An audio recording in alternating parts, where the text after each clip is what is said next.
दोस्तों आज की इस वीडियो के अंदर ना मैं आपको बताऊंगा कि आप ट्रेंड लाइन को सही तरीके से कैसे यूज कर सकते हो। ट्रेंड लाइन को ट्रेड करना भी अपने आप में एक स्किल होती है जो कि काफ़ी लोग गलत उसको ट्रेड करते हैं, सही तरीका उनको पता नहीं होता है। तो इस वीडियो में अपन डिस्कस करेंगे कि कैसे आप सही एंगल पे ट्रेड कर सकते हो। देखो इनका एंगल होता है अपना अपना, कि इसमें बहुत सारे फैक्टर्स चेक करने होते हैं कि मार्केट का ट्रेंड किस साइड में है और ट्रेंड लाइन की जो कंडीशन बन रही है वो कंडीशन किस साइड में बन रही है। तो ये चीज़ भी अपने को देखनी होती है। उसके बाद ये भी देखना होता है कि डायरेक्शन, कि किस डायरेक्शन में ब्रेकआउट हो रहा है।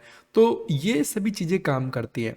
तो सबसे पहले मैं आपको कुछ बेसिक चीज़ बताता हूँ। आपको अगर बिगनर लेवल पे हो तो आपको पता होना चाहिए कि ट्रेंड लाइन ऐसी एक चीज़ होती है जहाँ पे अपन ऐसे ड्रॉ करते हैं उसको, और वहाँ पे अगर मार्केट ब्रेकआउट या ब्रेकडाउन करता है तो वहाँ पे अपने को ट्रेड प्लेस करना होता है। ये अपनी एक स्ट्रेटजी होती है, ठीक है, प्राइस एक्शन की स्ट्रेटजी बोलते हैं इसको। तो सबसे पहली चीज़ जो अपने को पता होनी चाहिए, जो कि बेसिक चीज़ है, मार्केट में ट्रेंड लाइन जो होती है वो हमेशा आपको एकदम स्ट्रेट इस तरीके से ड्रॉ नहीं करनी होती कभी भी। अगर आप ट्रेंड लाइन को इस तरीके से ड्रॉ कर रहे हो तो इसका मतलब वो फेक ट्रेंड लाइन है, वो 100% फेल हो जाएगी। वहाँ पे बहुत कम चांस है, 100% नहीं, 1% कोई रेयर केस के अंदर अगर वो काम कर गई तो कोई बड़ी बात नहीं होती। ये कोई एक्यूरेसी नहीं होती किसी स्ट्रेटजी की। अगर ये इस तरीके से आप ड्रॉ कर रहे हो तो वो 100% गलत ड्रॉ कर रहे हो आप। तो ऐसा आपको ड्रॉ नहीं करना है। इसमें एक स्ट्रेटजी होती है क्या, आपको ये पता होना चाहिए कि जो ट्रेंड लाइन जो होती है उसका जो एंगल होता है वो सबसे अच्छा किस एंगल पे काम करती है। अगर ट्रेंड लाइन का एंगल 45 डिग्री, ये चीज़ याद रखना, 45 डिग्री से अगर लो रहेगा वो उतना अच्छा काम करेगी। जितना ज़्यादा लो रहेगा उतना अच्छा ट्रेंड लाइन काम करेगी। ये चीज़ आपको पता होनी चाहिए। कैसे, अब आपको थोड़ा कन्फ्यूजन हो रहा होगा ये 45 डिग्री का क्या चक्कर है, इसको थोड़ा सा अपने को क्लियर करना है, ठीक है। 45 डिग्री एक एंगल अगर अपन लेके चलें, ये 90 डिग्री का एंगल होता है। किस तरीके से, ये जो मैं ड्रॉ कर रहा हूँ ये 90 डिग्री का एंगल होता है, ठीक है। तो अब ट्रेंड लाइन ड्रॉ करने के लिए अपने को क्या होगा, ये हो गया कितना, 45 डिग्री का एंगल, 45 डिग्री का कोण यहाँ पे मार्केट ये बना रहा है। अब आप ट्रेंड लाइन ड्रॉ करोगे तो वो इस तरीके से, इससे कम कम होना चाहिए यहाँ से ये लो। अब देखता हूँ, मैं आपको ड्रॉ करके बताता हूँ, आपको ये क्लियर अगर आपको समझ में नहीं आएगा मैं आपको बताता हूँ ड्रॉ करके। इस ट्रेंड लाइन को देखिए आप, क्या इसका एंगल आपको दिखाई दे रहा है, क्या 45 डिग्री से कम है? डेफिनेटली कम है। आप कैसे इसको प्रेडिक्ट कर पाएंगे, यहाँ पे एक लाइन ऐसे ड्रॉ कीजिए यहाँ तक, ठीक है, और इसको यहाँ पे ऐसे ड्रॉ कीजिए यहाँ से, और ये ऐसे ड्रॉ कीजिए। अब आपको देखिए कि यहाँ पे जो एंगल बन रहा है क्या वो 45 डिग्री से कम है या ज़्यादा है? बिल्कुल 45 डिग्री से कम है। अगर 45 डिग्री अगर अपन करते तो यहाँ पे आता कहीं पे, ठीक है। इससे कम है तो ये ट्रेंड लाइन बहुत अच्छा काम करेगी यहाँ पे, ये आपको पता होना चाहिए। और गलत ट्रेंड लाइन किस तरीके से होती है, जैसे कि यहाँ पे मैं आपको बताता हूँ। ये ट्रेंड लाइन, ये देखिए, ये गलत जा रही है थोड़ी सी, यहाँ पे 45 डिग्री से अप साइड में चली गई, तो ये इसके चांस बहुत कम हो जाते हैं ट्रेड करने के। अब आप बोलोगे ये तो काम कर गई, अगर रेयर केस में ये चीज़ें काम कर जाएंगी तो कोई बड़ी बात नहीं है, इनकी एक्यूरेसी बहुत ज़्यादा कम होती है, ठीक है। ये चीज़ आपको समझनी चाहिए। और कई बार ट्रेंड लाइन हमेशा तो ऐसा ही होता है कि मोस्टली हमेशा फॉल्स ब्रेकआउट ही करती है, तो उनका भी अभी अपन समझेंगे सारा इश्यू। पहली चीज़ ये याद रखनी है कि जो वो एंगल बनाए ना, तो वो 45 डिग्री का एंगल से कम हो तो वो बहुत अच्छा एक्यूरेसी के अंदर काम करेगी। दूसरी चीज़ अपने को ये याद रखनी है कि जो ट्रेंड लाइन होती है वो हमेशा 3 बार रीटेस्ट जरूर करती है। जब एक बार बनना स्टार्ट हुई 1 पॉइंट, फिर ये दोबारा आएगी 2 पॉइंट, और फिर 3 टाइम, ठीक है। 3 बार जब टच करेगी तो यहाँ पे एक अच्छा ट्रेंड लाइन बनता है। अगर वो 2 टाइम अगर टेस्ट हुआ है, अगर वो थर्ड टाइम डायरेक्ट ब्रेक कर रहा है तो 100% वो फेल हो जाएगी वहाँ पे। जब वो 3 बार टेस्ट कर ले, इस तरीके से 3 बार टेस्ट कर ले उस लेवल को, और उसके बाद ब्रेकआउट करे, तो वो ट्रेंड लाइन सस्टेन करती है।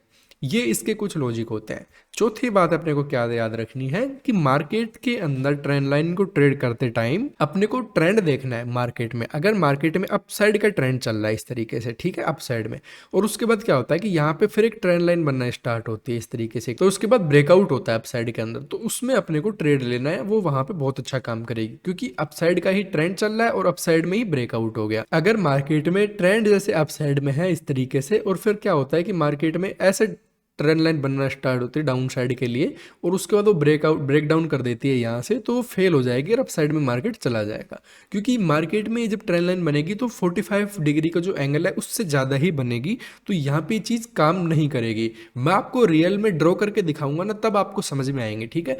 इंडियन मार्केट में देखो इश्यू क्या होता है ना, कि आपको ट्रेंड लाइन सही से काम करने को नहीं मिलेंगी। आपको क्या करना पड़ेगा, अगर आप 15 मिनट पे काम करोगे तो यहाँ पे क्या होगा ना कि मार्केट में गैप अप गैप डाउन हो जाते हैं, थोड़ा सा मार्केट चलता है उसके बाद गैप अप गैप डाउन हो जाते हैं, तो आपको एक सही स्ट्रेटजी सही मार्केट मिलता नहीं है। अदर मार्केट में क्या होता है 24 वो चलते रहते हैं, हमेशा 24 घंटों चलते रहते हैं। वीकली जैसे वो क्लोज रहते हैं सैटरडे संडे को, वो एक अलग बात है, लेकिन वो क्या होता है 24 मार्केट चलता ही रहता है, तो उससे ये होता है कि आपको वहाँ पे गैप अप गैप डाउन नहीं देखने को मिलते, आपको एक परफेक्ट स्ट्रेटजी मिलती है कि हाँ एक परफेक्ट प्राइस एक्शन जहाँ पे आप ट्रेड कर सकते हो। तो इंडियन मार्केट में अगर आपको काम करना है तो फिर आपको टाइम फ्रेम स्विच करना पड़ेगा और 5 मिनट पे एटलीस्ट आपको आना पड़ेगा। 5 मिनट पे फिर आपको देखने को मिलेगी, ये देखिए यहाँ पे आपको ट्रेंड लाइन क्या यहाँ पे 3 बार रिटेस्ट हो चुका था, बिल्कुल 1 2 और 3, तीसरी टाइम यहाँ पे जाके इसने होल्ड किया, ठीक है, और फिर ब्रेकआउट किया और यहाँ पे होल्ड कर रहा है। ये बहुत अच्छी कंडीशन होती है। अब दिक्कत ही हो जाती है ना, अब क्योंकि मार्केट ने यहाँ पे क्लोज कर दिया, अब ट्रेड करने वाले लोग तो यही सोचेंगे ना कि यार हमें ट्रेड करना था लेकिन मार्केट तो क्लोज हो गया, तो अब अगले दिन ओपन होता है अपसाइड में मार्केट। अब ये प्रेडिक्ट नहीं किया जा सकता, अगर मार्केट जैसे लंबे टाइम तक चलता रहता तो इसमें क्या होता है, ये ब्रेकआउट भी होता है यहाँ से और ट्रेड करने का एक अच्छा मौका भी मिलता, और ये सारा ट्रेंड लोग कैच कर लेते, इनके नीचे एसएल ट्रेल करते चलते और यहाँ पे ट्रेड हो जाता अच्छी तरीके से।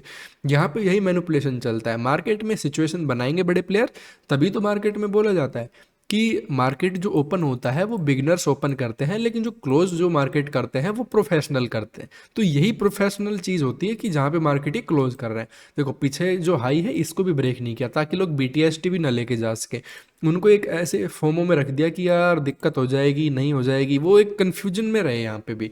अगर जैसे और भी आप यहाँ पे देखोगे कि आपको ट्रेंड लाइन में बहुत सारी चीज़ें देखने को मिलेंगी। इस पे देखो इसको आप ड्रॉ कर सकते हो, जैसे यहाँ पे आपने ड्रॉ किया तो ये 45 डिग्री का एंगल सही बन गया है यहाँ पे, तो अब यहाँ पे आप ट्रेड कर सकता है। देखो होल्ड किया अप साइड में, स्टॉप लॉस इसमें बहुत ज़्यादा नहीं लगेगा। क्या वो छोटे टाइम फ्रेम में ट्रेड करने का यही होता है कि आपको स्टॉप लॉस बहुत ज़्यादा नहीं लगता, बहुत छोटा सा स्टॉप लॉस लगता है, लेकिन इसमें ना काम करने में मज़ा नहीं। आपको पता है कि अगर आप मल्टीपल ट्रेड इसमें ले लेते हो स्टॉप लॉस भी, तो आपके चार्जेस ये सब टैक्स वगैरह इतने ज़्यादा हो जाते हैं कि इसके अंदर आप ओवरऑल लॉस में रहते हो।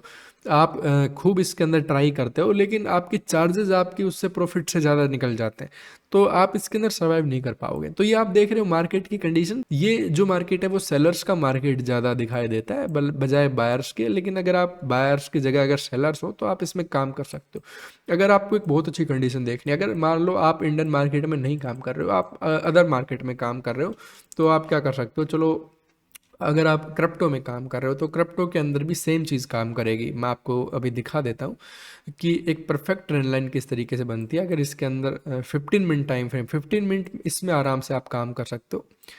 ट्रेंड लाइन का इसके अंदर यही होता है कि ये देखिए, अब आप बोलोगे कि क्रिप्टो के अंदर ना, ये देखिए इसके अंदर 3 बार यहाँ पे हिट हुआ मार्केट, 1 2 और थर्ड टाइम इसने ब्रेकआउट करने की कोशिश करी, लेकिन ये ब्रेकआउट नहीं कर पाया। ब्रेकआउट कैसे करेगा, मैंने आपको बताया था कि 3 बार अगर टच कर रहा है और उसके बाद यहाँ पे घूम के ब्रेकआउट होता तो बहुत अच्छा काम करता, लेकिन ऐसा हो नहीं रहा। तीसरी बार में इसने ब्रेकआउट करने की कोशिश करी, तो ये सस्टेन नहीं करते हैं। फिर देखिए यहाँ से गिर गया। और तो हाँ, ये चीज़ याद रखना कि अगर आप थर्ड टाइम में ऐसे इस तरीके से अगर आ रहा है मार्केट, तो आप थर्ड टाइम में यहाँ पे ट्रेड भी प्लेस कर सकते हो। इसकी एक अलग स्ट्रेटजी है, अलग साइड में चलते हैं इस पे। उसके बाद चौथे टाइम में वापस गया, लेकिन देखिए कंडीशन है ना यहाँ पे गलत है। यहाँ से मार्केट चलना स्टार्ट हो रहा है, यहाँ से चलना स्टार्ट हो रहा है और यहाँ पे कंटिन्यू ब्रेक, वो कितना मूवमेंट करेगा, ऐसे नहीं होता है। यहाँ पे अगर चलना स्टार्ट होता है तो यहाँ पे उसको एटलीस्ट कुछ टाइम यहाँ पे स्पेंड करना होता है। अगर स्पेंड किया उसके बाद ब्रेकआउट कर रहा है तो यहाँ पे बहुत अच्छा काम करेगा। आप ट्रेडिंग को इतना इजी मत समझो कि आप बस ऐसे ही कहीं पे भी रैंडम ट्रेड ले लोगे और आप विन कर जाओगे, तो आप गलत फहमी में हो। यहाँ पे आप कभी भी विन नहीं करोगे इस तरीके से, आपको बहुत ज़्यादा स्मार्ट होना पड़ेगा और आपको बहुत ज़्यादा चीज़ें आनी चाहिए यहाँ पे। चलो मैं आपको दिखाता हूँ कि यूरो यूएसडी में आप किस तरीके से ट्रेड कर सकते हो, ट्रेंड लाइन अगर बनती है तो कभी। यूरो यूएसडी के अंदर आप यहाँ पे आप देखिए, मैं थोड़ा लंबे समय के लिए इसको ड्रॉ कर दिया, इंट्राडे के बेसिस के ऊपर ये नहीं है, ये स्विंग ट्रेड या पोजिशनल ट्रेड के लिए यहाँ पे मैंने इसको ड्रॉ किया है। यहाँ पे 1 दो, तीन, और थर्ड टाइम यहाँ पे आया लेकिन इसने जरा सा फास्ट ब्रेकआउट किया, अप साइड में गया और फिर डाउन साइड में ब्रेक डाउन किया। इनके ट्रेड करने के तरीके अलग होते हैं, क्योंकि अगर आप स्विंग ट्रेड और पोजिशनल ट्रेड में जा रहे हो तो उसकी कैटेगरी थोड़ी सी चेंज हो जाती है। अगर आप इंट्राडे में काम करते हो तो वो सेम वही चीज़ काम करेगी। चलो इंट्राडे के लिए भी अपन यहाँ पे देख लेते हैं थोड़ा सा कि यहाँ पे कुछ बन रहा है या नहीं बन रहा है ऐसा। यहाँ पे देखिए, ये एक सिचुएशन अपने को दिखाई दे रही है। ये देखिए यहाँ पे अपने को एक ट्रेंड लाइन का टेस्ट देखने को मिला। यहाँ पे मैं इसको एक बार ही कंसिडर करूंगा, क्योंकि यहाँ पे एक कैंडल आई और वापस एक बार सेकंड टाइम यहीं पे कैंडल आ गई, ठीक है। तो मैं इसको एक ही कंसिडर करूंगा। सेकंड यहाँ पे इसने टच किया और थर्ड यहाँ पे इसने टच किया और फोर्थ टाइम में इसने यहाँ पे ब्रेक कर दिया, ठीक है। इसने होल्ड किया और फिर डाउन साइड की लिक्विडिटी ग्रैब करके इसने ब्रेक कर दिया। तो ये बहुत अच्छी कंडीशन है, ठीक है। इसको अपन यहाँ पे पास कर देते हैं। अगर ये इस तरीके से होती ना थोड़ी सी, तो यहाँ पे थोड़ा सा चांस ऐसा हो जाता है कि हाँ इसकी प्रोबेबिलिटी घट जाती है ट्रेड करने की। फिर ये क्या होता है, अगर इस तरीके से होता है ना कि इसकी स्ट्रक्चर थोड़ा सा, तो मान लो ये इस तरीके से आता, एक, दो, और थर्ड टाइम यहाँ पे होल्ड करके इस तरीके से ब्रेक करता, और ये जो इसका एरिया है ना यहीं से ही ये इस बार ब्रेक करके और डाउन साइड में गिर जाता, ठीक है। तो ये इस तरीके से कंडीशन बनाता है। तो ऐसी बहुत सारी चीज़ मैं आपको बता रहा हूँ कि आपको समझ में आए, आपका एक माइंडसेट बने मार्केट में ट्रेड करने का, कि आपको एक डिसीजन एक सही तरीके से ट्रेड किस तरीके से लेना चाहिए। यहाँ पे देखिए, यहाँ पे एक ट्रेंड लाइन बनी है। अब कंडीशन एक, अब क्योंकि यहाँ पे इसमें काफ़ी गैप आ गया, दो, तीन, यहाँ पे तीन टाइम यहाँ पे रिजेक्शन ले लिया, चौथे टाइम यहाँ पे एक कैंडल बना के और ब्रेकआउट करने के बाद रिटेस्ट। बहुत प्यारी कंडीशन है ये, इससे प्यारी कंडीशन आपको नहीं मिल सकती। क्यों? क्योंकि यहाँ पे अगर इस हाई को भी कंसिडर करोगे आप, तो इसके अकॉर्डिंग भी यहाँ पे एक बहुत अच्छा रेजिस्टेंस इसने फेस किया है, और उसके बाद ब्रेकआउट। तो ये बहुत अच्छी कंडीशन होती है। और उसके बाद सेकंड टाइम भी यहाँ पे आया है, और इसकी लिक्विडिटी, इसको आप ऑर्डर ब्लॉक बोल सकते हो या फिर FPG बोल सकते हो, फेयर वैल्यू गैप बोल सकते हो, जो भी आपकी फॉरेक्स मार्केट की कंडीशंस की जो टर्म्स हैं जो आप बोलते हो उसके अकॉर्डिंग आप बोल सकते हो। और उसके बाद देखो क्या पिन बना के फिर अप साइड में निकला है मार्केट। तो सबके मार्केट में काम करने के तरीके अलग होते हैं, लेकिन अगर आप ट्रेंड लाइन को ही सीखना चाहते हो तो उसमें भी आपको कुछ इंडिकेटर्स भी मिल जाते हैं, जिससे कि आपको थोड़ा हेल्प भी मिल जाएगा, तो आप उनको भी यूज कर सकते हो। अब ये देखिए, ये कोई कंडीशन नहीं है ट्रेंड लाइन को ट्रेड करने की। ये देखिए, अगर आप यहाँ पे ट्रेड करोगे तो आप किस बेसिस पे, कहाँ पे स्टॉप लॉस लगाओगे, क्या तरीके होंगे इसको ट्रेड करने के, ये सही तरीका नहीं है। और आपको इसके अंदर ना फास्ट मूवमेंट भी नहीं मिलेगा। जितना फास्ट आपको मूवमेंट अगर सही तरीके से ट्रेंड लाइन ड्रॉ करोगे उसके अंदर देखने को मिलेगा। ये देखिए, यहाँ पे एक ट्रेंड लाइन अपन ड्रॉ कर सकते हैं, जिसने 3 बार रिजेक्शन भी किया है यहाँ से, और चौथी टाइम में यहाँ पे इसने ब्रेक कर दिया। तो ट्रेंड लाइन जितनी ज़्यादा थोड़ी फ्लैट रहेगी ना, उतना ज़्यादा अच्छा काम करेगी, और जितनी ज़्यादा आपको वर्टिकल लेके जाओगे उतना बेकार उसकी एक्यूरेसी होती चली जाएगी, ठीक है। तो होप है कि आपको चीज़ समझ में आई होगी, अच्छी लगी होगी ये सब इन्फॉर्मेशन आपको।